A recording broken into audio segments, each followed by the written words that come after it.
हाय, आज आम्ही चाललो आहे एका हाईकवर.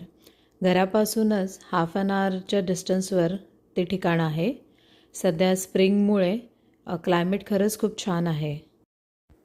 तर आम्ही आलो आहे सुनॉल रिजनल वाईल्डनेसमधल्या एका सुंदर ठिकाणी, लिटिल योझेमाइट. हे एक छोटं, शांत आणि खूपच सुंदर असं ठिकाण आहे. चला तर मग आज निसर्गभ्रमण सुरू करूया. इथली खासियत म्हणजे हा अलामेडा क्रीक, पाण्याचा आवाज, दगडावरून वाहणारे छोटे धबधबे, एकदम शांत रिलॅक्सिंग वातावरण. हायकिंग नव्हे तर मेंदूला डिटॉक्सच मिळतो इथे. Problems we could solve them. Try another, but I know you got one. But there's no hurry. The night lights calling.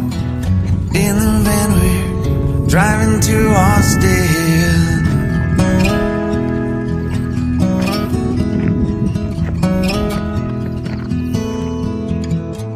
This feels like time is making fun of me.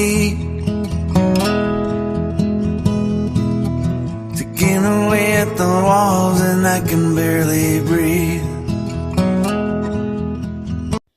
इथे येताना काही गोष्टी लक्षात ठेवायच्या. त्या म्हणजे उन्हाळ्यात एकतर खूप गरमी असते, त्यामुळे आपल्याबरोबर पाणी भरपूर ठेवा.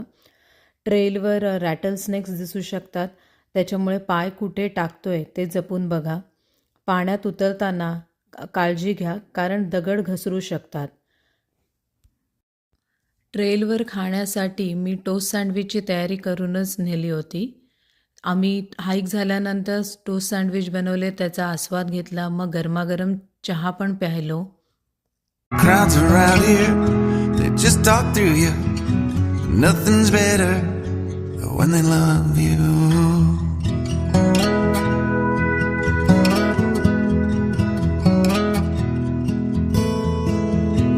Rumor has it there's an angel in the crowd where you guys are playing. We've been drinking, so now we're praying they don't find us, 'cause man we're wasted. Feels like डोंगर, पक्ष्यांची किलबिल आणि वाहणारा झरा, असं मस्त शांत आणि प्रसन्न वातावरण होते. रोजच्या धकाधकीच्या जीवनातून मधूनच असा ब्रेक हा हवाच. तर हा होता माझा लिटिल योझेमाइटचा अनुभव. निसर्ग आवडत असेल तर ह्या ठिकाणाला नक्कीच भेट द्या. ब्लॉग आवडला असेल तर लाईक, कमेंट आणि सबस्क्राईब करायला विसरू नका. बाय.